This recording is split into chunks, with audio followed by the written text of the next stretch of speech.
La tubtilu sadaqatikum bil manni wal adha. Jangan kau batalkan sedekahmu karena mengungkit-ungkit pemberian dan menyakiti hati orang lain.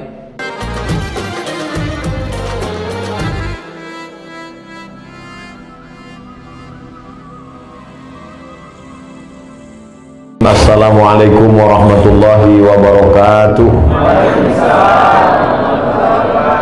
Alhamdulillahilladzi bi ni'matihi tatimmu shalihat, wassalatu wassalamu ala sayyidis sadat wa ala alihi wa ashabihi ahlil fadaili wal karamat. Subhanaka la ilma lana illa ma 'allamtana innaka antal alimul hakim. Rabbi shrah li sadri wa yassir li amri wahlul 'uqdatam min lisani yafqahu qawli. Man lam yashkurin nas, siapa yang tidak berterima kasih kepada manusia, lam yashkurillah, maka dia tidak dianggap bersyukur kepada Allah. Saya mengucapkan banyak terima kasih kepada sahibul bait, tidak dapat saya sebut satu persatu. InsyaAllah semuanya dibalas Allah kebaikan dan berkah hidup. Hadir pula bersama kita guru-guru kita yang tidak memberikan materi kepada kita, tapi mengajarkan kepada kita mana yang hak, mana yang batil, mana yang betul, mana yang salah. Mudah-mudahan guru-guru, ustaz-ustaz kita dipanjangkan Allah umurnya, murah rezekinya, dan yang paling penting istiqomah dalam iman dan Islam. Nabi SAW menerima wahyu umur 40 tahun. Dia bertahanus, bersunyi-sunyi di Gua Hira 3 kali. Umur 38, umur 39, umur 40. Umur 38 tak ada kejadian apa-apa. Umur 39 sunyi sepi saja. Umur 40 ada makhluk besar memeluk dia. Kata makhluk itu, Iqra, bacalah. Dia jawab, ma'ana biqari, aku tidak bisa baca. Dia ulang satu kali lagi, Iqra, jawaban Nabi sama. Yang ketiga kali baru dia bacakan, Iqra bismi rabbikal ladzi khalaq, khalaqal insana min 'alaqin, Iqra wa rabbukal akramul ladzi 'allama bil qalami 'allamal insana ma lam ya'lam.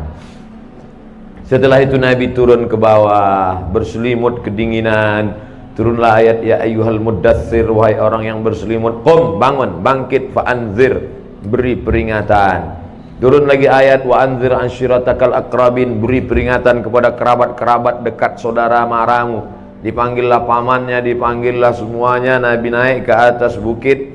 Lalu kata Nabi, seandainya ku katakan di balik bukit ini ada pasukan musuh yang akan menyerang kota Makkah, percayakah kamu? Kata mereka, kami percaya, karena dari kecil kau sudah kami panggil Al-Amin, orang jujur dan amanah. Seandainya ku katakan aku sudah dapat wahyu dan aku adalah Rasul yang diutus oleh Allah, apakah kamu percaya?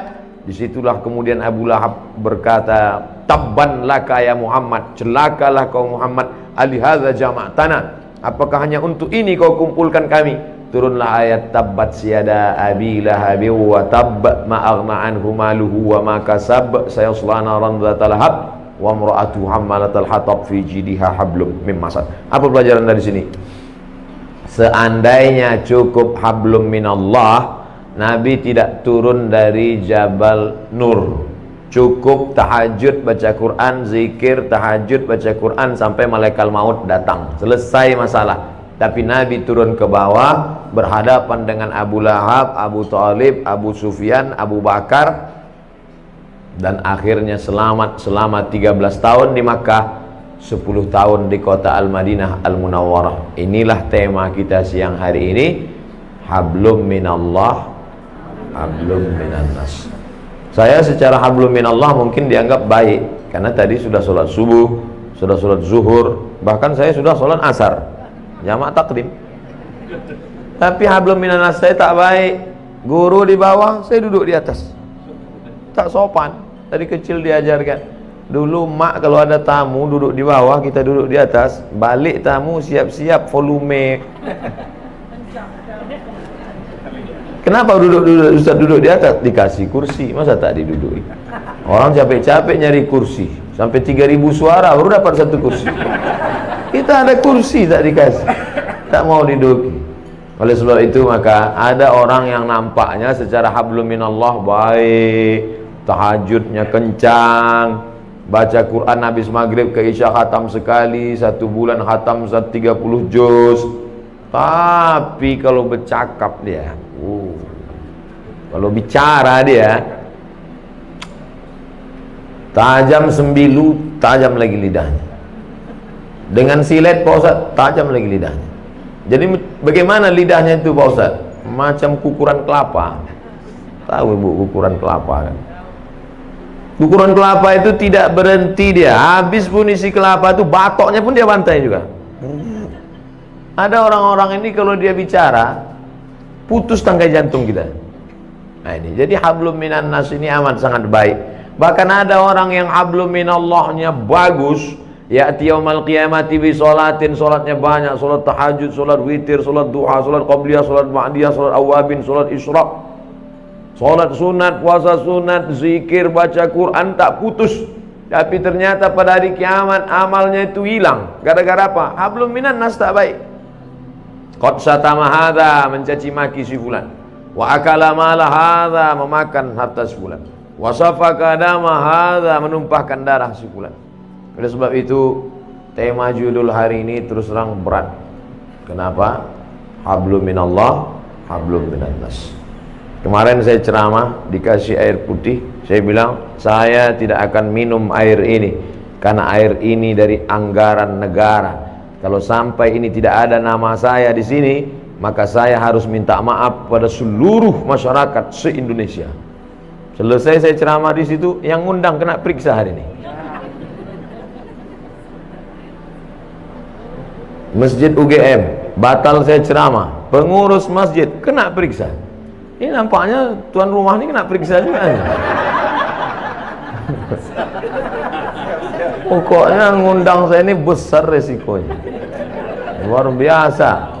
Dulu asal diundang, iya saya datang. Sekarang masjid-masjid mesti ada 3. Ada rekomendasi dari Kementerian Agama, ada rekomendasi dari Majelis Ulama Indonesia, ada rekomendasi dari yang punya tanah lapang kalau nyewa tanah, dan rekomendasi dari pemilik masjid wakaf siapa. 3 barulah Polres mengeluarkan izin. Polres dan Polda. Nah, ini sudah ngurus izin belum ini? Saya terus terang nggak tanggung jawab kalau terjadi sesuatu. Ada RT-nya kok. Alhamdulillah PRT datang. Siap-siap PRT diperiksa Pak RW. Ada Pak RW. Insya Allah kalau hablum minallah kita kuat, kita tak takut menjalani hidup. Tak takut. Selama ini orang bela kita, masa kita takut? Cuman kas pulang kita nanti kan sendiri. Itulah gunanya hablum minallah itu mesti kuat. Kalau sudah kita angkat kedua tangan menghadap Allah, yang lain itu semua kecil. Allahu Akbar. Pejabat-pejabat kalau dia tidak mampu mengatakan Allah lebih besar dari jabatannya, stres. Ditekan atasan, di jalan kena tilang, macet, sampai di rumah ditekan orang rumah pula. Apa tak gila lama-lama? Makanan kolesterol, minuman diabetes yang ditonton, dibuka internet orang membuli, mengejek, foto kita bagus pun diejek orang, jelek diinjak orang. Makanya hablum minallah mesti baik. Segala puja-puji bukan punya kita. Allahu Akbar. Diulang sekali lagi, Allahu Akbar kabira. Yang besar punya, yang besar itu Engkau ya Allah, bukan aku. Aku tidak ada nama besar. Kalau kita merasa diri kita besar, ketika kita dikecilkan orang, sakit tak hati kita? Sakit. Tapi kalau kita merasa kita bukan apa-apa dan bukan siapa-siapa, diejek orang, biasa aja. Jadi Ustaz kalau dibully diejek orang tak sakit itu Ustaz? Ada juga sedikit. Cuman tak besar kali. Nah, oleh sebab itu maka hablum minallah ni baik. Kita kalau terlalu dipuja-puji orang, melambung kita, merasa terbang di awan, maka balikkan kepada Allah. Allahu Akbar kabira wa subhanallahi bukratan wa asila. Subhanallah, yang suci itu Allah, sedangkan aku banyak silap, banyak salah, banyak dosa. Kemana kita mengadu, kemana kita menghadap? Wajahtu wajhiya, kuhadapkan wajahku. Wajhiya itu artinya wajahku. Kuhadapkan wajahku ini kepada siapa? Bukan kepada atasan, bukan kepada direktur, bukan kepada GM, General Manager. Kuhadapkan wajahku kepada dia. Lilladzi fataras samawati wal ard. Langit, bintang gemintang, Venus, Merkurius, Neptunus, Mars, semua dalam genggaman kuasanya. Innama amruhu idza arada syai'an ayaqula lahu kun. kecil bagi dia. Dan sebab itu orang barat itu terlalu dipikirkannya dunia ini sampai tak bisa dia tidur, kena penyakit insomnia. Dimakan 3 pil satu hari barulah bisa tidur. Habis dosis itu bangun tak bisa lagi, dimakan lagi. Akhirnya hilang penyakit itu, datang penyakit buah pinggang. Sedangkan orang kita tak makan pil tertidur, asal nampak muka ustaz tertidur. Berikut ini mari kita dengarkan tausiah yang akan disampaikan oleh Al-Mukarram. Begitulah hebatnya. Hablum minallahnya harus kuat. Orang kalau tidak kuat hablum minallahnya, dia akan kedukun. Orang kalau tidak, memang namanya sekarang tidak dukun. Kok aku tengok hidup kau tenang-tenang aja sekarang. Iya, aku sejak ada penasehat spiritual ini. Namanya dirubah, casingnya itu juga. Kata dukun, tenang aja, itu di rumah bapak ibu sudah saya pagar keliling. Memanglah rumah kami berpagar, pagar spiritual. Saya sudah tanam di situ 5 jeruk, jeruk purut, jeruk nipis, jeruk bali, jeruk Medan. Untung ada orang Medan. Artinya apa? Kita berserah kepada Allah. Langkahkan kaki dari rumah, serahkan pada Allah. Bismillahirrahmanirrahim. La haula wala quwata illa billah. Setiap perubahan waktu mesti connecting dengan Allah, jangan sampai putus. Subuh, terbit fajar, Allahu Akbar.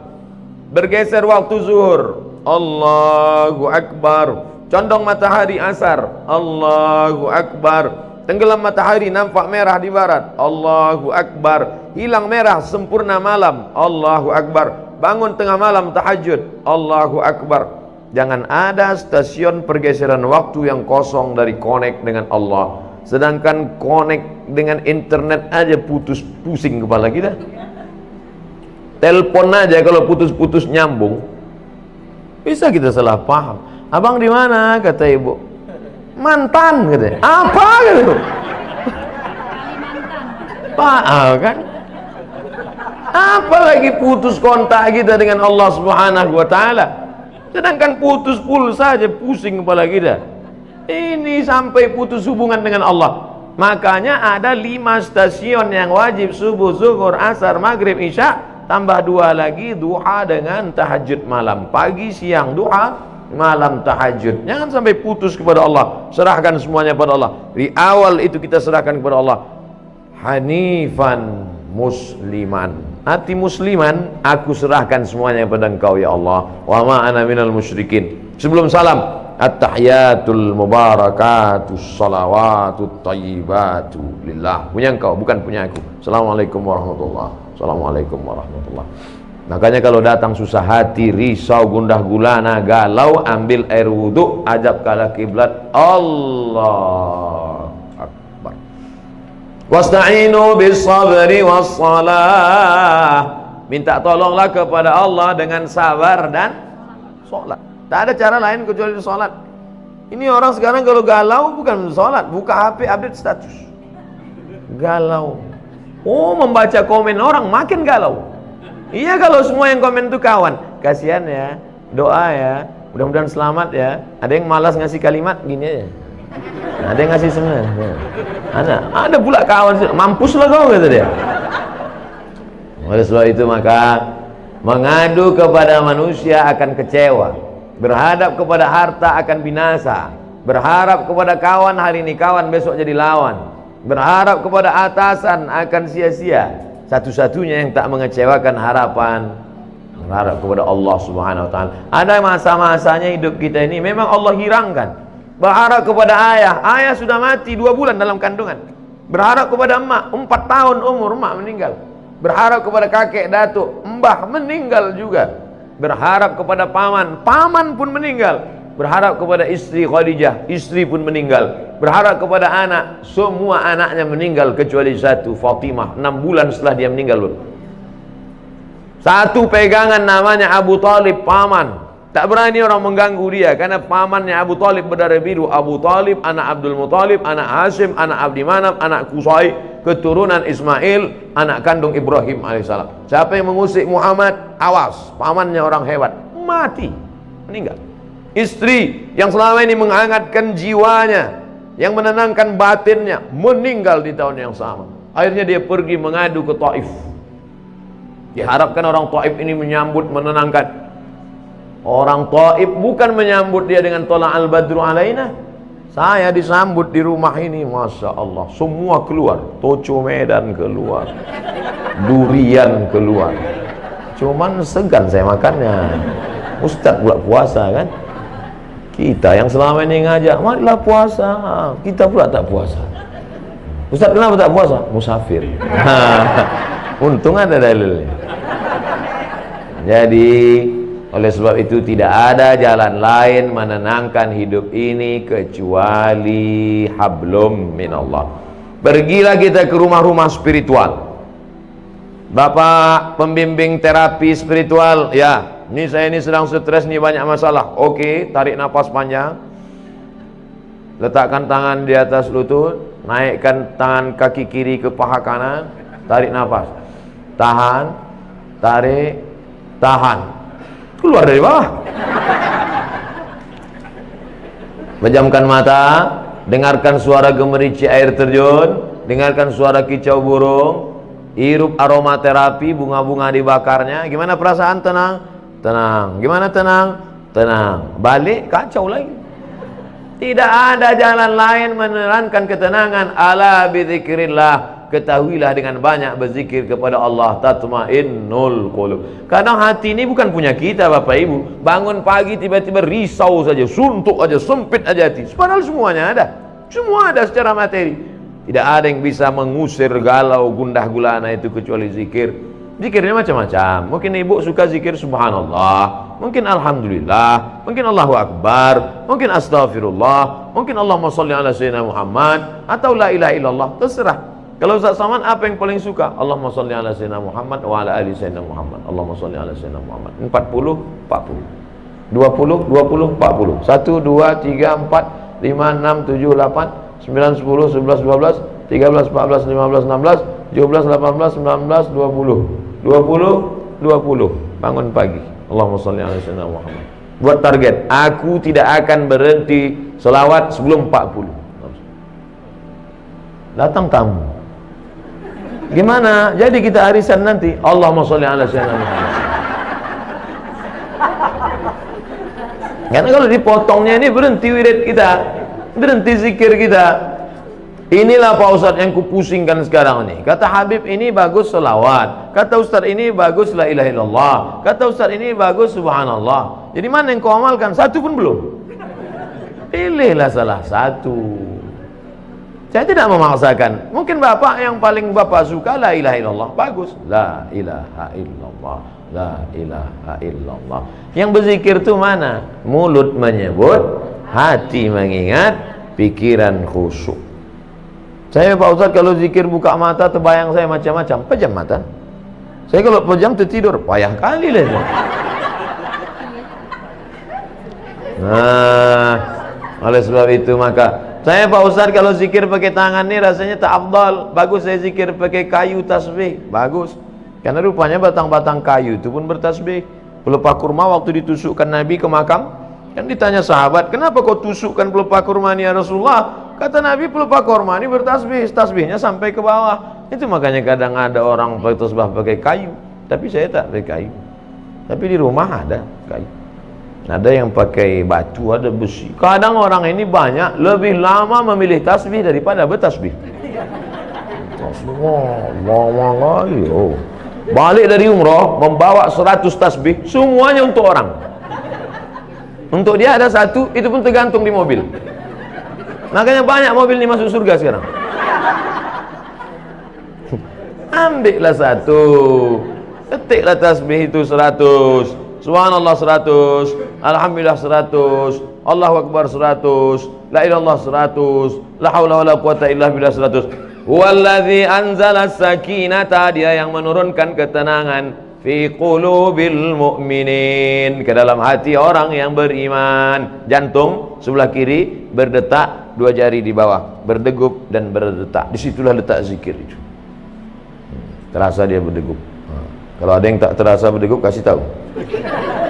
Kain kapan dah kau bawa kan? Itu dia.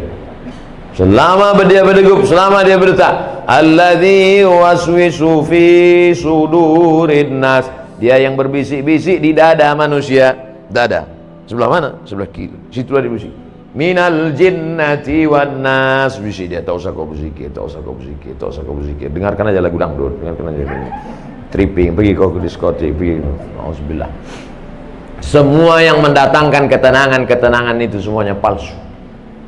Semakin besar kota metropolitan, semakin banyak hiburan, semakin banyak minuman, semakin macam-macam khamar. Dulu cuman anggur dipijak-pijak, kemudian disaring, airnya disimpan selama seminggu, fermentasi, diminum, khamar namanya. Sekarang canggih, sabu-sabu, mahal. Semuanya menawarkan ketenangan palsu. Pergilah kita ke psikiater, psikolog. Pak psikolog, ya tolong kau kasih dulu aku obat. Kenapa? Sudah 2 malam aku tak bisa tidur. Kata psikolog, masih syukur kau 2 malam. Aku udah 2 bulan tak tidur. Setiap orang punya masalah. Siapa yang tak punya masalah hidup ini? Enaklah Ustaz Somad itu ya. Jalan sana, jalan sini, jalan sana, jalan sini. Saya tak bisa jalan kemana-mana Ustaz, di rumah aja. Kenapa kau tak bisa jalan? Bisul di kening. Malu nampak orang. Enak Ustaz jalan-jalan. Aku jalan-jalan tuh kau tahu kenapa? Iya, aku tak bisa duduk, bisulku di belakang. Hampir semua kita punya bisul. Cuman bedanya kita tak tahu bisul orang. Kalau ditanya satu-satu, tanyalah. Tapi jangan pula gara-gara ini besok susah. Apa kabar? Di mana bisul kau? Kita ini punya masalah semuanya. Adam alaihi salam, la taqraba hadhihi syajarah, jangan kau dekati pohon ini, fatakuna minaz zalimin. Nanti kau bisa jadi orang zalim. Dia pun juga silap dan salah, kemudian dia berdoa, Rabbana zolamna anfusana wa illam taghfir lana wa tarhamna. Adam aja salah. Jangan kau tinggalkan umat ini. Nanti kalau kau tinggalkan umat ini nanti bahaya, tak sanggup dia. Ditinggalkannya umat itu, naik sampan. Sampan mau tenggelam. Semua penghuni sampan diundi. Kita undi ya, siapa nanti yang namanya keluar. Itulah dia nanti yang akan dicampakkan keluar dari sampan. 3 kali undi, nama dia terus keluar. Padahal ibu-ibu selalu berdoa minta nama dia keluar. Arisan. Asal diundi nama Yunus keluar. Asal diundi nama Yunus keluar. Makanya ibu kalau ingin punya anak yang namanya bisa keluar terus arisan, kasih nama Yunus. Keluar terus. Akhirnya dicampakkan ke dalam, sadar dia. Apa kata dia di dalam perut ikan itu? La ilaha illa anta subhanaka inni kuntu minaz zalimin. Coba tengok, sama doa Nabi Adam dengan Nabi Yunus. Adam mengatakan Rabbana zolamna, Yunus mengatakan subhanaka inni kuntu minaz zalimin. Makanya kalau kita silap, kita salah, langsung ngaku di hadapan Allah, langsung salat Rabbana zalamna anfusana wa illam taghfir lana wa tarhamna lanakunanna minal khasirin. La ilaha illa anta subhanaka inni kuntu minaz zalimin. Hasbunallahu wa ni'mal wakil, ni'mal maula wa ni'man nasir, la haula wala quwata illa billah. Karena kalau dipikirkan di kepala, kalaulah dulu, kalau 1 kali kalau akan disusun oleh 2 kali kalau, 3 kali kalau. Kalaulah dulu tidak investasi sama dia, kalaulah dulu tidak dia yang ngajak, kalaulah dulu tidak, kalau akhirnya kita menyalah-nyalahkan orang. Kepala sebesar ini mau diisi dunia beserta isinya. Apa tak pecah pembuluh darah? Pam. Ya kalau langsung mati. Kalau stroke 6 bulan? Mohon maaf Bapak Ibu yang stroke. Kadang cakap saya ini banyak nyinggung perasaan orang. Saya tak ada, saya pikir-pikirkan itu. Banyak jamaah itu tersinggung kami Pak Ustaz. Tak apa-apa. Beberapa jamaah tersinggung balik mati. Bukan karena itu, ajalnya sudah sampai. Yang pertama kali yang paling penting hablum minallah. Tapi menjalin hablum minallah tidak bisa kita buat-buat. Misalnya ibu bapak pergi ke tengah panas terik, mengangkat tangan, hablum minallah, tak diterima. Man ahdatsa, siapa yang membuat-buat amal, malaisa alaihi amruna, yang tidak aku kasih tunjuk, kata Nabi, fahuwa raddun, amal tu mardud, tak boleh. Saya Pak Ustadz mau mendekatkan diri pada Allah nih, terus jalan kaki saya ke puncak. Bukan begitu cara mendekatkan diri pada Allah. Dengan cara sholat. Banyak-banyak buat sholat. Sholat duha. Berapa rakaat Pak Ustadz? Unlimited. Sebanyak-banyak duha. Tapi katanya ada riwayat mengatakan 2 rakaat. Ada pula Ummu Hani mengatakan 8 rakaat. Ada riwayat Aisyah mengatakan tak ada batasan. Mana yang betul Pak Ustaz? Kalau waktu pendek 2 rakaat, banyak waktu kosong 8 rakaat. Lebih daripada itu terserah, menenangkan hati. Ayatnya Pak Ustaz terserah. Rakaat pertama qul huwallah, kedua qul huwallah lagi. Memang itu yang dihafal. Nanti pas ditunjukkan malaikat catatan qul huwallah. Kedua sama dengan di atas, sama dengan di atas, sama dengan di atas, sama dengan di atas. Kau kenapa kau sholat ayat kau qul huwallah terus? Masih syukur aku sembahyang, kau tidak. Oleh sebab itu maka sholat pokok pangkal yang pertama. Yang selama ini tak sholat, kalau mau menenangkan hati, menenangkan jiwa, mengusir galau gundah gulana, perbaiki hablum minallah. Adapun yang sanggup puasa sunat, bagus. Apalagi untuk ibu-ibu, bagus banyak puasa sunat. Bapak-bapak, bagus banyak puasa sunat. Saya suruh mahasiswa-mahasiswa itu kalian puasa sunat. Untuk apa Pak Ustaz? Mengirit belanja. Puasa sunat untuk apa Pak Ustaz? Mengurangi tekanan darah tinggi, kolesterol. Semua puncak mari penyakit adalah makanan. Al-ma'idatu baitu kulli da. Lambung sumber segala macam penyakit. Asyaitanu yajri majran dam. Setan mengalir dalam aliran darah. Kalau kamu mau kurangi alirannya, kalau kamu mau persempit lalu lintas setan, kurangi makan. Ustaz Somad ini nyindir kami makan nih, enggak. Saya makan tuh tergantung undangan jamaah. 5 hari itu undangan, 5 kali makan. Sikit-sikit makan, sikit-sikit makan. Tapi tak ada pantangan. Apapun ada habis, riba sudi, hantam kerongkong, bantai saja. Yang penting kita berdoa, yang penting sehat. Jangan katakan kalau kurus sakit, kalau gemuk sakit. Enggak, mau gemuk, mau kurus, yang penting sehat. Ustaz sakit ya, kata dokter. Ustaz sakit? Tidak, saya bilang. Ustaz kalau biar agak nampak sehat sikit, Ustaz harus minum ini, dikasihnya susu kental manis. Susu kental manis. Sekali pagi 1 gelas, siang 1 gelas, sore 1 gelas. Ustaz minum ini sebulan naik. Sebulan saya minum, timbang tetap 50. Kata Pak Dokter, dokternya orang Batam. Katanya Ustaz udah Ustaz minum SKM itu, sudah Pak. Tak ada bertambah, tidak. Ustaz terima aja lah, udah takdir Allah. Yang penting Ustaz sehat. Dan diperiksa sehat, alhamdulillah. Jadi hidup ini perlu kita pikirkan, tapi jangan terlalu dipikirkan. Karena tak selesai dengan urat kepala kita. Buat fa iza azamta, kalau kau sudah tekad bulat, fatawakkal 'ala Allah. Bertawakallah kepada Allah Subhanahu wa ta'ala. Setengah jam, 30 menit, hablum minallah. Salat, hablum minallah. Baca Quran, hablum minallah. Saya Pak Ustaz berdiri lama tak bisa, sakit kaki. Salat duduk di kursi. Salat duduk pun tak bisa juga Pak Ustaz, sakit pinggang. Baca Quran. Baca Quran pun tak bisa Pak Ustaz. Asal dibuka Quran bersatu titik ba titik ya titik berkunang-kunang. Pejamkan mata, berzikir. Berzikir pun tak bisa juga Pak Ustaz. Ada orang mati ikut. Tak ada gunanya kau hidup lagi. Amal yang paling ringan zikir. Maaf, ibu yang sedang dalam halangan menstruasi, baca Quran tak bisa, sholat tak bisa, galau, duduk di samping jendela, mulut menganga. Bukan cuma hantu masuk, lalat pun masuk. Tidak ada jalan lain kecuali zikir, zikir, zikir sebanyak-banyak. Abu Hurairah sebelum tidur malam menyimpul alfa uqdah, disimpulnya 2000 simpul. Diambilnya tali 2000 simpul, sebelum tidur malam dipetiknya 2000 simpul. Subhanallah, subhanallah, subhanallah, subhanallah. Kenapa kita payah tidur? Banyak betul yang kita pikirkan. On kan hati, off kan otak, petik tasbih. Makanya banyak orang dulu mati pas dibuka selimutnya megang tasbih. Dibuka selimutnya saat di terakhir pegang. Orang kita enggak, pegang HP terakhir. Banyak orang sekarang mati megang HP. Update status terakhirnya rasanya mau mati. Mau mati. Saya bukan nakut-nakuti, enggak, cerita aja.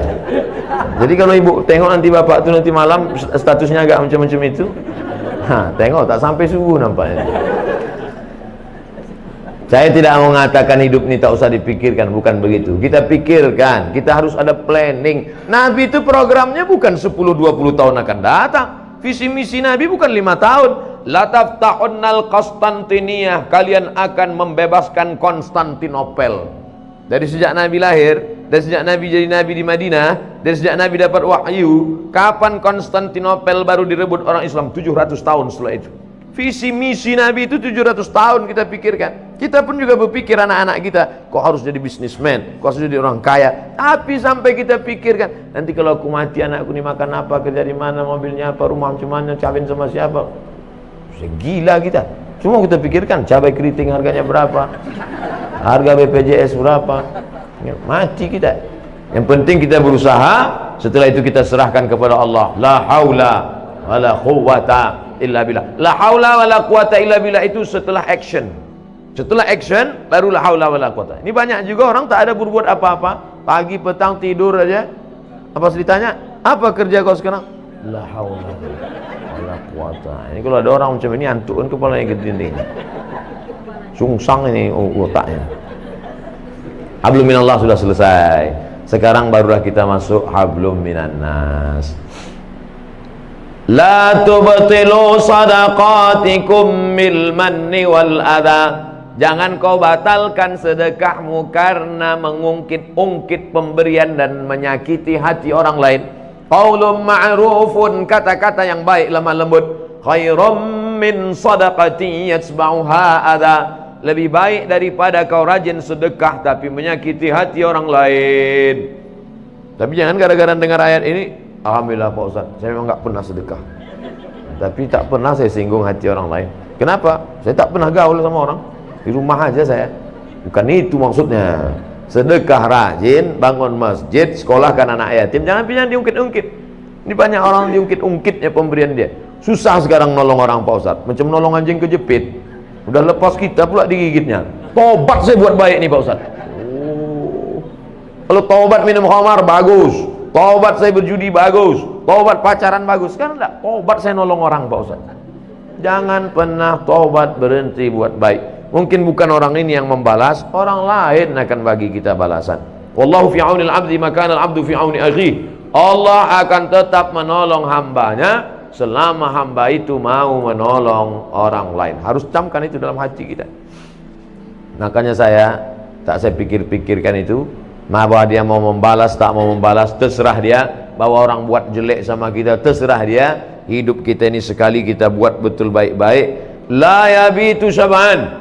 Tidak dianggap dia beriman kepada Allah walaupun puasa sunatnya banyak, walaupun tahajudnya banyak, walaupun ke Makkah bolak-balik. Laisa bil mu'min. Tidak dianggap beriman. Alladzi yabitu sab'anan wa jaruhu ila jambihi ja'i'un. Sanggup dia tidur lelap, tetangga di sebelah rumahnya kelaparan. Makanya harus kita cek nih tetangga-tetangga kita ini, 40 ke depan, 40 ke belakang, 40 ke kiri, 40 ke kanan. Cek. Tak ada Pak Ustaz, kami tinggal di komplek elit orang-orang kaya. Cari lagi, terus keliling, bagi fakir miskin, orang susah, anak yatim, panti jompo, panti asuhan. Makanya dari kurban saya sampaikan itu, di komplek-komplek jangan lagi dipotong kambing, kerbau, lembu di komplek kita. Cukup potong 1 ekor kambing, bagi agak 2 ons setengah kilo sudah. Banyak juga orang di komplek itu tak makan kambing. Saya Pak Ustaz jangan makan kambing. Nengok kambing itu udah kumat darah tinggi saya. Serahkan ke kampung-kampung, serahkan ke kecamatan-kecamatan, dinikmati orang lain. Islam tidak hanya mengajarkan kita simpati, kasihan, lebih daripada simpati, empati. Makanya beli beras 10 kilo, beli minyak 1 kilo, beli gula 1 kilo, beli ikan, sarden, beli roti, bungkus, antarkan, sepaket. Yang saya ceramahkan ini yang sudah saya buat. Yang tak saya buat saya takut nyampaikannya. Karena kalau kita sampaikan, kita tak membuat, itu lebih dulu kita masuk neraka lagi. Nah, jadi tiap bulan dibungkuskan itu, dibagikan ke fakir miskin. Itu yang saya sebut tadi, yang sesuai kemampuan saya lah. Saya hanya 10 kilo, gula 1 kilo, minyak 1 kilo, habis itu roti, habis itu sarden 10 kaleng, habis itu susu 10 saset. Nah, itulah yang sanggup. Kalau ibu bapak lebih daripada itu, bagus. Itulah yang akan menolong kita di hadapan Allah. Habis orang susah, miskin, anak yatim itu makan, dia pun mengucapkan, alhamdulillah ya Allah, orang yang ngasih beras nih ya Allah, mudahkanlah urusannya. Mungkin doa kita tak menembus pintu langit. Doa dia bersyukur kepada Allah karena lidahnya tak makan riba, karena dia bersih, berharap menumpang doa orang lain. Nah, adapun yang kita makan, kita simpan, kita habis semuanya. Disimpan sampai tak menetes sedikit. bakhil, bin pelit, bin medit, bin kedekut, bin apalah lagi. Apalah bapak ibu nasab keturunannya itu. Sampai akhirnya tak ada setetes pun lagi menetes. Habis. Hidup ini cuma makan pakai, dimakan dipakai, dimakan dipakai, habis. Ma'akalta yang kau makan busuk, wa malabista yang kau pakai lapuk, wa matasaddaqta yang kau sedekahkan. Itulah yang akan kau bawa menghadap Allah Subhanahu wa taala. Makanya senang saya silaturahim begini. Datang bertamu ke rumah, buat pengajian. Man ahabba yusatalahu fi rizqihi, siapa yang mau lapang rezekinya, wa yunsa'alahu fi atharihi, panjang umurnya, falyasil rahimahu, sering-sering menyambung tali silaturahim. Bulan depan buat rumah ibu, bulan depan buat rumah bapak, bulan depan rumah bapak. Tapi yang diingat pulang pengajiannya. Ini banyak juga. Apa yang kau ingat tadi? Di rumah si Anu toco, rumah si Anu kemarin ini, di rumah si Ani. Makanan itu bagus juga. Karena dalam Islam diajarkan absus salam, tebarkan salam, tut'imut ta'am, kasih makan, tusalli wan nasu niyam, salat waktu orang tidur, tadkhulul jannata bisalam, masuk surga dengan selamat. Pertama, kasih salam. Kedua, kasih makan. Ketiga, salat waktu orang tidur. Keempat, masuk surga dengan selamat. Mudah-mudahan kita termasuk golongan itu insyaallah. La yukallifullahu nafsan illa wus'aha. Allah tidak membebani kita lebih dari kemampuan kita. Payah Pak Ustaz ngasih bantuan. Di mana saya mau ngasih bantuan? Datangi Ustaz kita. Ada sekolah Al-Islam. Di sana ada santri lebih 1000 orang. Tanya, berapa guru yang belum digaji? Berapa anak santri yang belum bayar uang sekolah? Berapa yang bukunya sobek koyak? Berapa yang sepatunya belum? Tanya, tengok. Belikan bantuan. Itulah yang akan menolong di hadapan Allah Subhanahu wa taala. Kalau bisa gitu kita lakukan, mati kita. Saya Bapak Ibu sudah banyaklah melewati kota daerah yang 20-30 tahun lalu itu rumah orang-orang kaya. Itu pejabat-pejabat tinggi. Tapi saya tanya sekarang, mana si Bapak Anu Fulan dulu? Udah meninggal, mana si Bapak Anu rumah? Udah dijual. Mana mobil dia yang mahal dulu? Sudah dibagi-bagi. Tinggal, habis semuanya. Masuk ke dalam liang mahat, mati dimakan cacing tanah. Yang kekal abadi.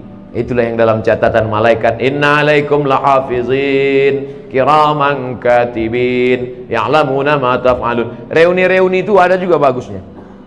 Saya ketemu sama reuni kawan-kawan SD dulu, kemudian di pesantren dulu ada alumni SMP, SMA.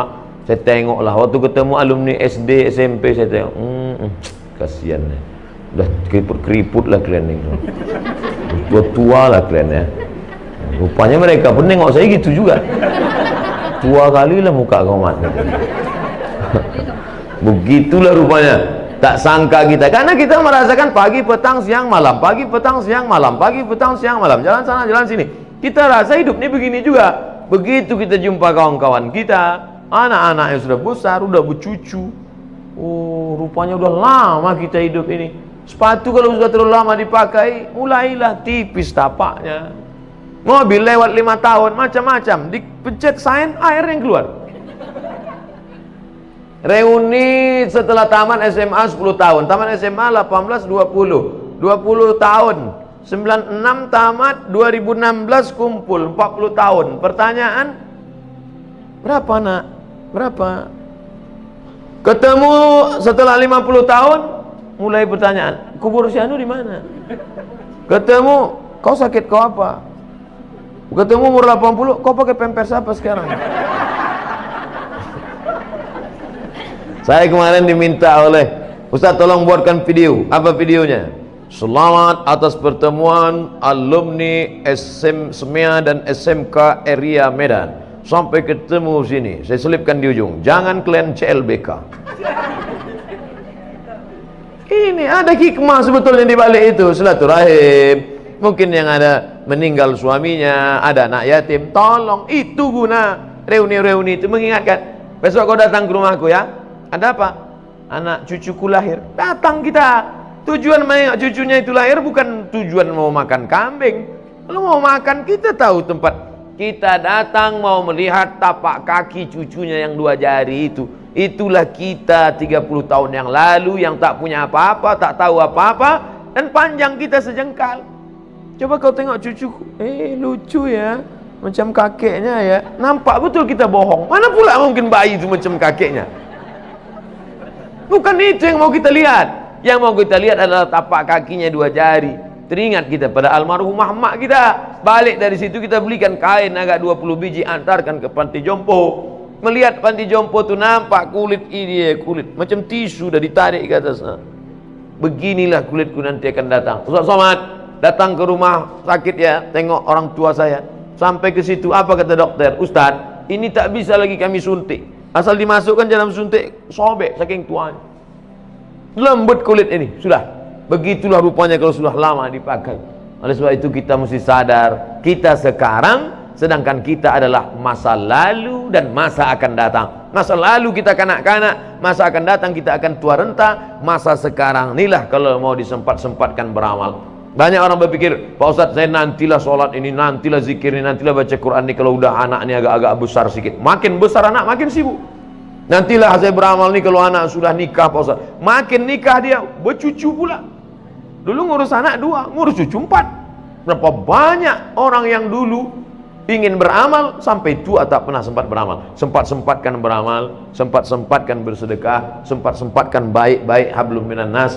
Itulah yang akan menolong di hadapan Allah SWT. InsyaAllah hablum minan nas saya dengan bapak ibu baik hari ini, sahibul bait bil khusus, tamu-tamu, ustaz-ustaz. Kalau mati saya di Riau, tak ragu saya bapak ibu pasti akan mengirimkan doa Allah maghfirlahu warhamhu wa'afihi wa'afu'an.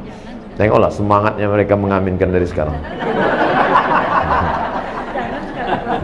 Bapak ibu yang dimuliakan Allah SWT, hidup ini singkat, hidup ini pendek, tapi resiko yang akan kita terima nanti di akhirat luar biasa.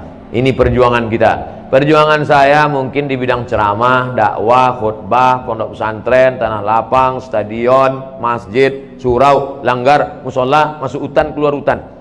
Bulan Februari nanti khusus masuk ke pedalaman. Setahun 2 kali, Februari, September. Tapi perjuangan ibu juga luar biasa.